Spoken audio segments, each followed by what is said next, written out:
Hi everyone, we're back on the Bison Video Blog. More specifically, he's back. Jeff Kolpack back from the deserts of Arizona to entertain us on a new edition of the Video Blog. Welcome back. Thank you for not getting rid of the Big E senior class photo. I can't look at the monitor. It makes me laugh every time.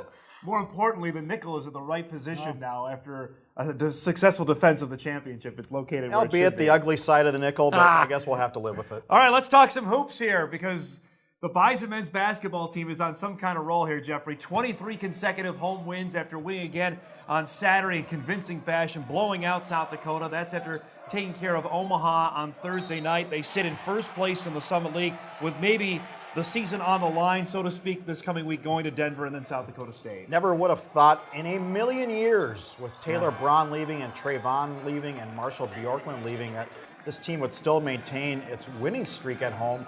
But look at the overall record, too. 17 wins, which is absolutely blowing me away at this stage of the season. Of course, we can talk a little bit about Lawrence Alexander later, but it's everybody. Corey Brown right there driving to the hoop strong. He's found an offensive game that he didn't have when he first got here. Lawrence Alexander is performing at near Ben Woodside levels. He was shooting on Saturday against South Dakota, 8 3-pointers, set the school record. He was 1 point away from a career record for him for points in a game, finished with 31. He's playing almost the most minutes in the nation. I know you did a story on this a few weeks ago. He has basically put the team on his back and willed them to wins. I can think of the Akron game. I can think of the game against Denver where he's willed them to wins. Yeah, and we asked David Richmond on our radio show this Saturday that, have you run out of ways to describe his play? And I think he said, for more or less, yeah, it's hard to find any more words to say about him. But give this about Lawrence Alexander. He's got 7 3. He broke the school record held by 7 people. Yeah. And that's itself says a lot. But he's in the top 10 in the country in 3-point shooting. And you have to remember, he came here as a shooting guard. Right. So maybe he's finding that rhythm that it's always been there, but he's been pretty unselfish guy and had to dish it up and give it to Taylor Braun or whatever during the previous 3 years. But now he's back. And say this about NDSU's point guards. Talk about Brooke Lamar on the women and Taylor or LA on the men. You could have the 2 players of the year in their respective divisions. That's impressive. We'll get to the women here in a second. At Denver on Thursday, then South Dakota State comes on Saturday. You've been down to Frost Arena the last couple of years when the Bison have played down there, and they've had mixed results. They won down there last season with that team that was loaded. I really think this is going to set the table for the rest of the season. The Jacks are just a half game behind. They're playing really well despite the fact they lost. They split this past road trip at Fort Wayne and IUPUI, and Denver has not lost at home yet this season. This is going to tell the tale, I think, of the year. It's anytime you can get a split on the road, I think it's a good thing. I looked at SDSU and NDSU at the beginning of the season, and I thought they had split written all over them. And I still expect the same thing. I expect the Jacks to win at home on Saturday. Frost Arena is one of the toughest places to play in America for any home court advantage. First of all, South Dakota State's very good, but second of all, they just have that home crowd that's just right on top of you, and that's really tough to beat. The Summit League tournament is 3 weeks away. It's hard to believe we're closing in on that. For the women's basketball team, they lost both their home games this weekend to Western Illinois, and then a tough one yesterday to South Dakota, Jeff, where it went back and forth in the second half. USD, they may have supplanted SDSU as the team in the Summit League. South Dakota State had a great run in the women's NIT last year, but USD won the tournament last year. And I think they're the favorites going down to Sioux Falls. And the Bison gave a pretty good game yesterday. You got to remember, South Dakota State's won this Summit League tournament ever since they've been in it, right? Up until last year. Until the Coyotes beat them. So the Coyotes have overtaken them in the last year. It's going to come down to USD, SDSU. I wouldn't want to play NDSU, but in the first round with Lamar, when she can light it up, she can bury you. But NDSU hasn't changed expectations for me with the women. They played harder this year, and they've done some things I didn't expect as far as wins. Yeah. But they just don't have the talent. When you're talking Summit League tournament, you're talking playing well for 3 straight days.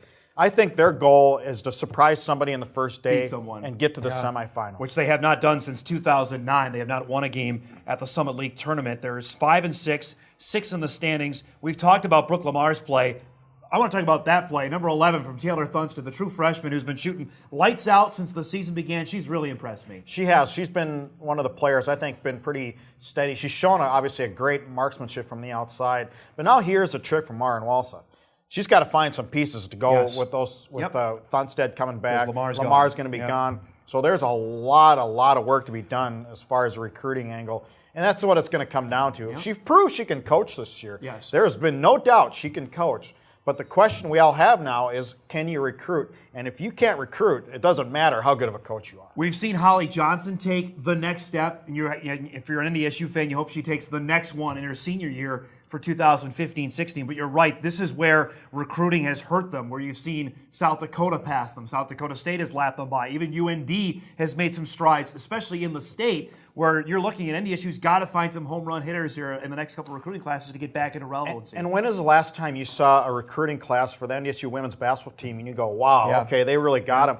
Do you go back to the Amy Ruley days, and maybe it's the Katie Lorenz? It's a long time. And some in that area. I guess you'd have to look it up. It's been so long. Yeah.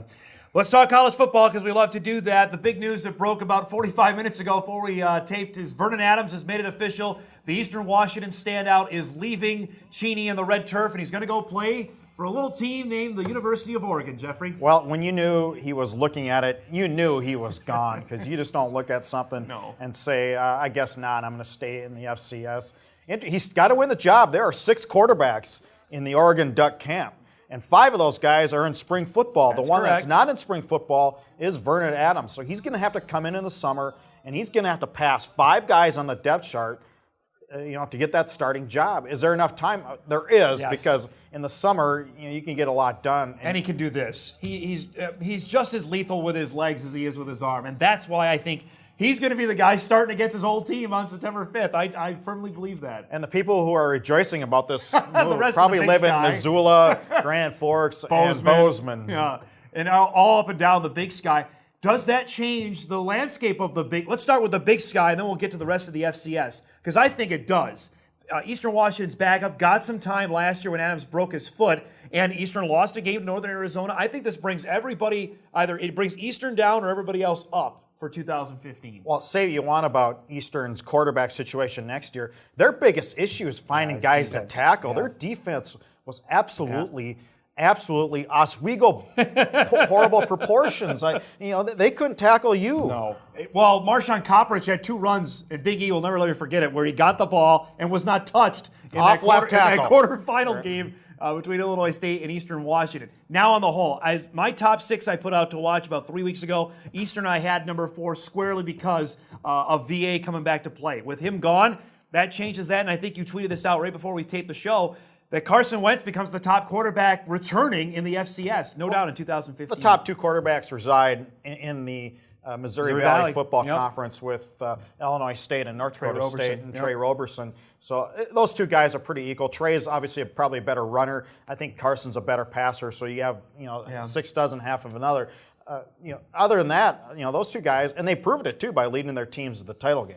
You think Bo Baldwin had any sense this was coming? He didn't get offered any of those big jobs we talked about in the offseason. Colorado State was out there, Oregon State was out there, and now he's got his work cut out for him. Granted, he's found some quarterbacks. Bo Levi Mitchell is the guy that comes right to mind who beat NDSU in that great game in 2010 and led him to a championship, and then he got Vernon Adams 2 years after that. I know you're the guy with the direct contact with Bo Baldwin. You guys are. He'd talk to you 2 minutes for a playoff game on the radio. I'm curious to see what happens with them in Cheney for 2015. They'll be fine, but they always have a tough schedule. They play Oregon schedule to start. Oregon to start. Is it Northern Iowa this year? Yep, they go to Northern Iowa and they play NDSU next year. Yeah, and they're not afraid of playing anybody. They'll find a quarterback. Yeah. When you have a pedigree of having good quarterbacks have a way of finding you. How do you think Vernon Adams does? Does he start against Eastern Washington on September 5th, or does he work his way into the lineup? I think he does. Just looking at the backup of Oregon last year, those few plays that we saw, that guy didn't really impress me too much. No. I think Vernon Adams goes in there and steps in and wins the job. For the people that don't know how he can do this, just look back a couple years ago. NDSU used this same NCAA rule where a student athlete, if he is graduating and he plans to go to graduate school and the major he wants to focus on is not offered at that school, he can leave and still play if he still has eligibility left. Adams redshirted. Andre Martin did that, obviously, Jeff, and he went from a rival to a rival, leaving Northern Iowa at NDSU, and was a huge factor in that 2012 championship team. He was a great player for that team, and he had that athleticism that you just love to bring in. NDSU doesn't get very many transfers, but when they do, they try to make sure that they need guys that fit right in, and Andre Martin was a classic case. Russell Wilson is another case. He went from North Carolina State to Wisconsin, and using that rule. I think he made it more. Absolutely. If he doesn't make that move, does Verdum Adams? I don't think so either. Do they even know about it? And the thing is that Adams talked to Russell Wilson about doing it, and obviously he got some pointers on why this is a good idea. Before we leave this topic, is this the start of something you see where the FBS will start rating the FCS for guys? Because absolutely not. Absolutely not. This is such a rare case. Vernon Adams is a rare case at Eastern Washington, how good he became. 110 touchdown passes in 3 years. That's just insane. You're not going to find guys like that. No, this is a one-time exemption for many years to come. He had 7 touchdown passes against Washington. We watched that game the year before when they beat Oregon State. He threw for 4 and ran for 3. He's done it against the Pac-12, so I don't think there's going to be any question that he can play at that caliber. Well, and that's probably one of the big reasons that Helfrich said, okay, we'll take you. And you got to know there was some behind-the-scenes talking, like Vernon Adams going into Mark Helfrich saying, hey, do you think I'll play? And he said, well. Get every opportunity to win the job, absolutely. No doubt. The biggest home match of the week is not basketball related, it's wrestling. That comes up on Sunday at the Benson Bunker Fieldhouse. The NDSU wrestling team, ranked 24th in the country, will host the 3rd-ranked team in Minnesota, which has obviously a local connection in senior Scott Schiller from West Fargo, who is a 3-time state champ. He'll come back. He's already an All-American twice over for the Gophers. What a challenge for Roger Kitch's team, which has had a nice stretch in conference play, now to go out of conference on Sunday. What a challenge. That's another way of saying they're going to get drilled. And I think they probably will, just because they're so young. Hayden Zilmer's been really good at 184, and Evan Knutson's been really good at heavyweight. Rodriguez leading off at 25 or 33, 25 has been pretty good. But other than that, they got so many guys that are just learning the ropes in wrestling. And when you're 18 years old going against 22-year-old men in that sport, that's a tough deal. Is this something where they can, I guess, gauge where they're at for the remainder of the stretch run to get into the West Regional? Obviously, it looks like they may wrap up the Western Wrestling Conference with one more win. I think this is just a non-conference match, and that's the way you look at it. I don't think you're going to take a whole lot into it if you're Roger Kish looking ahead to the tournament play. You gauge in the Western Wrestling Conference because those are your regional opponents. This is just a non-conference match. Big time week of sports coming up. We'll be covering with the Bison men traveling to Denver on Thursday night. That game will be televised on Root Sports. Then Saturday, Jeff and Kevin, I know, will be at Brookings for the NDSU-SDSU showdown as the Bison try to hold on to first place in the Summit League. For Jeff Kolpack, I'm Izzo. That's the latest edition of the Bison Video Blog.